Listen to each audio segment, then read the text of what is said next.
La grossesse est une période bouleversante pour chaque femme car elle mêle à la fois la joie et l'appréhension. En effet, il s'agit d'une nouvelle responsabilité, présente et future, où le comportement de la maman influence le développement et le bien-être de son bébé. Ainsi, on sait que le tabac, l'alcool et certains aliments sont néfastes pour le fœtus, mais qu'en est-il des émotions de la maman? Explication.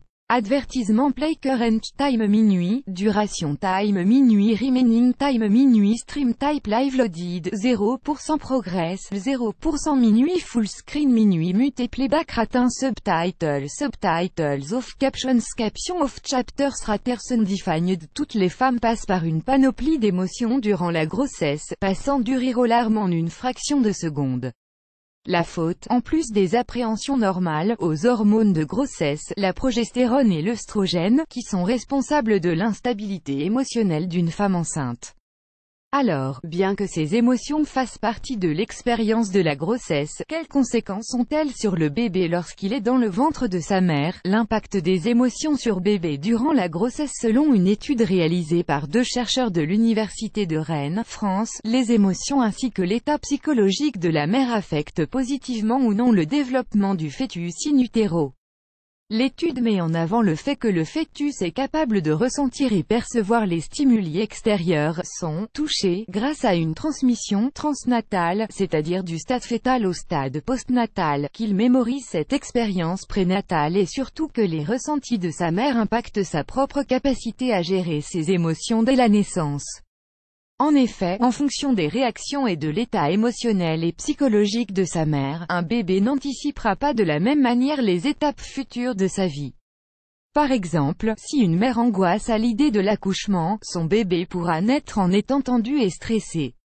Ainsi, à partir du 5e mois de grossesse, moment où la femme ressent concrètement les mouvements du fœtus et que la communication est plus aisée, le fait de parler à son bébé in utero et de se montrer positive entretient le lien privilégié entre une mère et son enfant mais permet aussi de préserver la santé de l'enfant. Add choice EES advertising read invented by TITS Add choice EES advertising read invented by TEADS. Les émotions et états psychologiques majeurs. À noter que certaines émotions et états psychologiques majeurs influencent davantage le bébé, comme c'est le cas du stress et anxiété, d'après une étude sur les effets du stress prénatal, réalisée par l'Institute of Reproductive and Developmental Biology de l'Imperial College London, Londres, Royaume-Uni. Si une mère est stressée et anxieuse durant la grossesse, son enfant sera plus à risque de souffrir de problèmes affectifs, d'un trouble déficitaire de l'attention avec hyperactivité, TDAH, de troubles comportementaux et d'un développement cognitif altéré. Un changement dans les empreintes digitales de l'enfant a même été constaté et ce phénomène pourrait être conséquent à des perturbations du développement du cerveau. En effet, le stress prénatal est lié à des altérations de la structure et des fonctions cérébrales. À noter que l'environnement postnatal ainsi que les soins prodigués au nouveau-né améliorent ou aggravent les effets du stress prénatal concernant le développement de l'enfant. D'un point de vue psychique et physique, la dépression durant la grossesse, il est possible de souffrir de dépression.